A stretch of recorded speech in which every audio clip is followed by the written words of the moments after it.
Hello friends, आज हम बात करेंगे टी.एस. एलियट के द्वारा लिखी गई पोयम द हॉलो मैन के बारे में। ये पोयम एक तरह से टी.एस. एलियट के द्वारा लिखी गई वेस्टलैंड की शॉर्ट समरी है। वेस्टलैंड एक लॉन्ग पोयम है as compared to Hollow Man. Hollow Man T S. Eliot के द्वारा कही गई एक डार्क स्टेटमेंट है जिसमें पोएट बहुत फ्रस्ट्रेट है मॉडर्न मैन के सिचुएशन को लेकर। वे बताते हैं कि इस सोसाइटी मॉडर्न वर्ल्ड में लोग अपने एम को भूल गए हैं। पोएम को लिखने का मकसद यही है कि रीडर सोसाइटी और वर्ल्ड को चेंज कर सके और अपने एम को समझ सके। टी.एस. एलियट की नज़र में वे अपने लाइफ में कुछ बड़ा तो नहीं कर रहे, लेकिन कुछ ना कुछ तो कर ही रहे हैं, बट और जो हॉलो मैन हैं वे कुछ नहीं कर रहे हैं। इस पोयम में पोएट ने यूरोपियन कल्चर को ख़त्म होने के अपने डर को दिखाया है कि इंसान के अंदर कुछ नहीं बचा। सभी अपने कल्चर, लर्निंग और अच्छाई को भूलते जा रहे हैं। उनके अंदर कुछ नहीं बचा, सभी अंदर से खाली हैं। और पोएट ने डेथ के बारे में भी बात की है। अब बात करते हैं इस पोयम की। इस पोयम को लिखा गया था 1925 में और इसे 5 पार्ट्स में डिवाइड किया गया है। इस पोयम में टोटल 98 लाइन्स हैं और इस पोयम की स्टार्टिंग 2 एपिग्राफ से होती है। पहला एपिग्राफ है मिस्ता कुज ही डेड। ये एक नॉवेल हार्ट ऑफ डार्कनेस से लिया गया है। इस नॉवेल में मिस्ता नॉवेल के हीरो होते हैं जिनकी बुद्धि ख़राब हो जाती है और ये अपने रास्ते से भटक जाते हैं और लास्ट में ये खाली होकर अकेले ही मर जाते हैं। दूसरा एपिग्राफ है a penny for the old guy, जिसमें फॉक्स नेम के एक कैथोलिक रिवॉल्यूशन ने पार्लियामेंट को उड़ाने की कोशिश की थी और 5 नवंबर को पकड़े गए और इसी दिन को सेलिब्रेट करने के लिए बच्चे फॉक्स का पुतला बनाते हैं स्टिक, स्ट्रॉ और ओल्ड क्लॉथ से। 5 तारीख को जलाते हैं और 5 तारीख को ही इस दिन को सेलिब्रेट करते हैं। Epigraph means lines and reference which are used by the written writers to make more interesting their works. Means कहने का मतलब है कि एपिग्राफ हम उसे कहते हैं जो राइटर्स लिखे हुए लाइंस मीन्स लिखे हुए लेख से अपने लाइंस या फिर रेफरेंस को लेते हैं और अपने पैसेज और अपने पोयम में उसे इंक्लूड करते हैं ताकि वे अपने वर्क को और ज़्यादा इंटरेस्टिंग दिखा सकें। We are the hollow man, we are the stuffed man। यहाँ पर पोएट यही कहते हैं कि वो भी इन्हीं खाली लोगों में से एक हैं और हमारे अंदर कोई संस्कृति नहीं बची। हम यूरोपियन सोसाइटी के कल्चर को भूल चुके हैं और हम लोग भरे हुए हैं, स्टफ्ड हैं। वैसे ही जैसे किसान पक्षियों को भगाने के लिए पुतला खड़ा करता है जिसके अंदर कोई काम की चीज़ नहीं होती, अंदर से खाली होता है। लीनिंग टुगेदर मीन्स हम सभी एक दूसरे पर आश्रित हैं। Head piece filled with a straw, हमारे अंदर कोई पोटेंशियल नहीं है, कोई स्पिरिट नहीं है, दिमाग में सिर्फ बेकार की बातें भरी हैं, मीनिंगलेस कॉन्सेप्ट है। और पोएट कहते हैं एलास मीन्स वो इन सब चीज़ों से अनहैप्पी हैं। Our dried voices when we whisper together are quiet and meaningless। अब हमारे बातों में, आवाज़ में कोई जान नहीं बचा, कोई काम की बात नहीं करता है। As wind in dry grass or rat's feet over broken glass in our dry cellar। अब पोएट हमारी बातों को कंपैरिजन कर रहे हैं कि हमारी बात इतनी मीनिंगलेस है जैसे सूखी घास पर चलती हवा, या फिर हमारी आवाज़ ठीक वैसी है जब कोई चूहा टूटे हुए ग्लास पर कहीं अंडरग्राउंड रूम में चलता है। वो आवाज़ यूजलेस और डिस्टर्ब करने वाली होती है। Shape without form, shape without colour, paralysed force, gesture without motion. Poet यहाँ पर हॉलो मैन के एटीट्यूड के बारे में बात कर रहे हैं। जो आदमी अंदर से खाली होता है उसकी ना तो कोई शेप होती है और ना कलर होता है। मीन्स ज़िंदगी में उसकी कोई रूल्स, कोई प्रिंसिपल नहीं होता है, उनके काम में कोई मीनिंग नहीं होता। वो स्पिरिचुअली और मोरली पैरालाइज्ड होते हैं और अगर वे कुछ करना चाहते भी हैं तो उनकी गेस्चर यूजलेस है। मीन्स उनकी कोई रियल स्ट्रेंथ होती ही नहीं है। Those who have crossed with direct eyes to death's other kingdom remember us, if at all, not as lost, violent souls, but only as the hollow man, the stuffed man. वे लोग जो पहले ही मर चुके हैं, वो मृत्यु के समाज में पहुंच चुके हैं। वे ही लोग एक्टिव और एनर्जेटिक थे, और अगर ये हमें याद करते होंगे तो ऐसे नहीं जो वायलेंट हो, रास्ता भटक गए हों, ऐसे सॉल के रूप में नहीं, लेकिन सिर्फ हॉलो मैन मीन्स खाली इंसान के रूप में जिसका कोई लक्ष्य नहीं, और स्टफ्ड मैन बेकार की चीज़ों से भरा हो, ऐसे मैन के रूप में वो हमें याद करते होंगे। Eyes I dare not meet in dreams in death's dream kingdom. Poet को अपने सपने में आंखें दिखाई देती है। ये आंखें गॉड की जजमेंट को रिप्रेजेंट करती है, लेकिन पोएट में इतनी हिम्मत नहीं कि वे इनसे नज़रें मिला सके। मीन्स पोएट कहना चाहते हैं कि हॉलो मैन का भगवान से कनेक्शन ख़त्म हो गया है। There the eyes are sunlight on a broken column. Poet अब ये बता रहे हैं कि स्वर्ग में सब कैसा होगा। वहाँ पर भी आँखें हैं, मगर ऐसा लगता है जैसे किसी जगह पर, किसी टूटे हुए कॉलम पर सूरज की रोशनी। There is a tree swinging and voices are in the wind singing, more distant and more solemn than fading a star. वहाँ एक पेड़ है झूलता हुआ, और आवाज़ें ऐसी हैं जैसे बहती हवा में कोई गा रहा हो, और ये सारी चीज़ें किसी डूबते तारा से भी ज़्यादा दूर है और अकेली है। मीन्स हम अपने कल्चर से, फैथ से इतने दूर आ गए हैं जैसे ये सब चीज़ें कभी थी ही नहीं। Let me be no nearer in death dream kingdom. Poet अब और नज़दीक उन आँखों की तरफ नहीं जाना चाहते हैं जो उन्होंने सपने में डेथ्स की साम्राज्य में देखी थी। Let me also wear such deliberate disguises, red coat, crowskin, cross steps in a field. Poet अपने आप को उन आँखों से, न्याय से बचाना चाहते हैं, और इसके लिए वे कुछ भी पहनने को तैयार हैं और किसी भी रूप में आने को तैयार है। मीन्स पोएट खुद को छुपाने के लिए चूहे और कौवे की स्किन पहनने के लिए भी तैयार है, या डंडे की क्रॉस करके फील्ड में रखी होती है। डंडे क्रॉस करके फील्ड में रखी होती है, जैसे जैसे हवा चलती है वैसे ही हिलती है, और ये दिखाते हैं कि हॉलो मैन का आसपास भी होना बेकार है। Behaving as the wind behaves no nearer.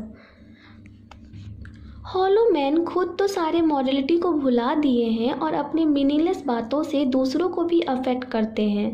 Poet अब और नज़दीक नहीं जाना चाहते। Not that final meeting in the twilight kingdom.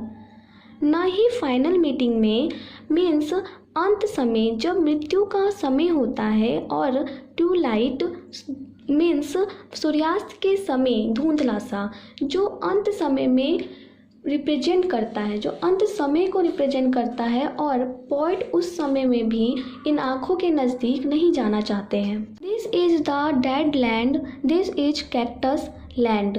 ये धरती, ये देश मरा हुआ है, यहाँ सिर्फ कैक्टस भरे पड़े हैं। मीन्स ये लैंड डैमेज कल्चर को दिखाता है। Here the stone images are raised, here they receive the supplication of a dead man's hand under the twinkle of a fading star. यहाँ पत्थर के स्टैचूस, मूर्तियाँ बनाई जाती हैं, और मरे हुए लोग प्रार्थनाएं करते हैं उसी डूबते हुए तारे की रोशनी में। ये दिखाता है कि लोगों ने भगवान की पूजा करना बंद कर दिया है और किसी गलत इंसान की पूजा करने लगे हैं। मीन्स सभी का पतन नज़दीक है। Is it like this in deaths other kingdom. Poet सोचते हैं कि क्या ऐसा ही मृत्यु के साम्राज्य स्वर्ग नरक में भी होता है। Working alone at the hour when we are trembling with tenderness, lips that would kiss from prayers to broken stone. अकेले ही चलते हुए जब हमारे अंदर प्रेम से भरा हुआ कंपन हो, मीन्स जब अंदर प्रेम हो तो वो टूटे पत्थर से प्रार्थनाएं करने लगे हैं। इस लाइन में पोएट ये बताते हैं कि हम फैथ तो खो ही चुके हैं, पैशन भी खो चुके हैं और अब हमारे पास कल्चर भी नहीं है, और इन सब के साथ अब हमारे अंदर के इमोशंस भी ख़त्म हो गए हैं, भावनाएं भी अब हमारे अंदर नहीं रही। The eyes are not here, there are no eyes here in this valley of dying stars. यहाँ आँखें नहीं हैं, मीन्स न्याय ख़त्म हो चुकी है। ये जगह जहाँ तारे मर रहे हैं, यानी खोखली घाटी या लैंड जहाँ अच्छे लोगों को दबाया जाता है। In this hollow valley, this broken jaw of our lost kingdom. ये टूटी हुई लहर हमारी खोई हुई साम्राज्य की होलो घाटी है। मीन्स ये कभी एक भव्य साम्राज्य था जिसे हम खो चुके हैं। In the last of meeting places we grow up together and avoid speech gathered on this beach of the Tumid river। लोग संस्कृति में विश्वास रखते हैं, ये आखिरी मीटिंग प्लेस है और हम सब अंदर से खाली लोग एक साथ इकट्ठे हुए हैं, बिना कुछ बोले इस नदी के किनारे इकट्ठे हुए हैं। मीन्स अब अंत समय नज़दीक है, शायद कुछ सुधार आए। Sightless unless the eyes reappear as the perpetual star। Hollow men अंधे हैं जब तक कि उनकी आँखों की रोशनी वापस नहीं आ जाती, जो कभी ना मरे, एक परपेचुअल स्टार की तरह। Multifoliate rose of death's twilight kingdom. और वो आँखें एक ऐसी गुलाब की होगी जिसमें ढेर सारे पंखुड़ियाँ, पेटल्स होंगे, या मृत्यु की ट्विलाइट साम्राज्य होगी। The hope only of empty man. और यही इम्प्टी मैन की होप रह गई है कि ऐसी कोई आँख हो जो कभी न मरे, जो अमर हो। Here we go around the prickly pear, prickly pear, prickly pear. Means prickly pear का मतलब है ऐसा कोई कैक्टस जिसमें खूब कांटे हो और पियर के शेप वाला कोई फ्रूट।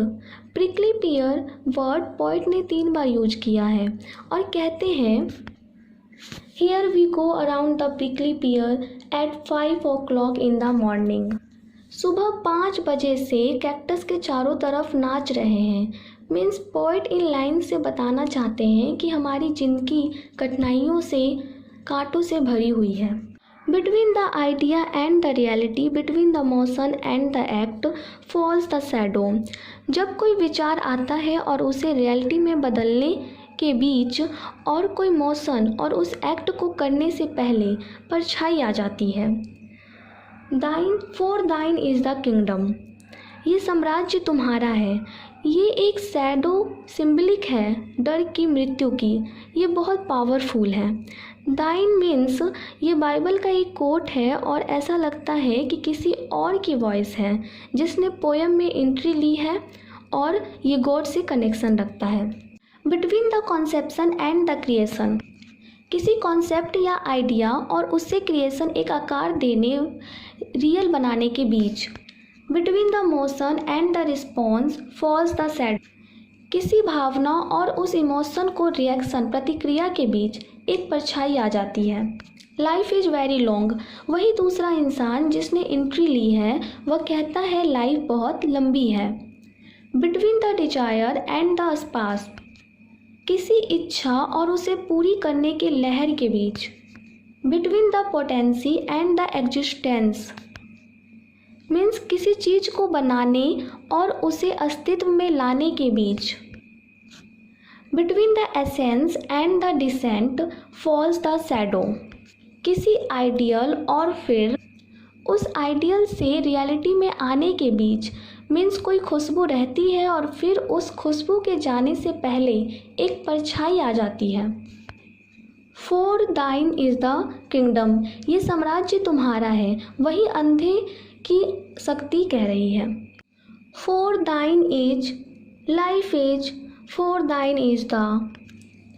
और यहाँ पर जो लाइन्स है वो उसी शैडो को डिनोट कर रहा है जो किसी भी काम को करने से रोक रहा है। लेकिन पोएट यहाँ पर इस बात को कह नहीं पा रहे हैं। वो कोशिश तो करते हैं कहने की, लेकिन जब वो कहना चाहते हैं, जब वो पैसेज में कहते हैं तो बात बिगड़ जाती है, मीन्स पैसेज बिगड़ जाती है। और वही टूटा फूटा लाइन यहाँ पे लिखा हुआ है। This is the way the world ends. This is the way the world ends. This is the way the world ends. Poet इस लाइन को 3 बार कहते हैं, यही इमेजिन करते हुए कि ये संसार भी ख़त्म हो रहा है। चूँकि शैडो किसी भी काम को कंप्लीट होने से रोक रहा है, तो ये दुनिया संभल नहीं पा रही है और ये सब भगवान ही ठीक कर सकते हैं। लेकिन भगवान से ऐसे नाता तोड़े हुए हैं कि वो सब कुछ हमेशा के लिए खो चुके हैं। Not with a bang but a whimper. Whimper means softly crying, means यहाँ पे कहने का मतलब है कि और संसार किसी विस्फोट के साथ ख़त्म नहीं होती है, बट ऐसे ही धीरे से सॉफ्टली क्राई के साथ ख़त्म हो जाती है। मीन्स संसार जो ख़त्म होती है वो धीरे धीरे होती है, एकदम से किसी विस्फोट की तरह ख़त्म नहीं होती है। पोएम का शॉर्ट समरी डिस्क्रिप्शन में PDF में दे दिया गया है, आप वहाँ से डाउनलोड कर सकते हैं, जो कि इंग्लिश में है। आपको एग्ज़ाम में लिखने में काफ़ी हेल्प मिल सकता है।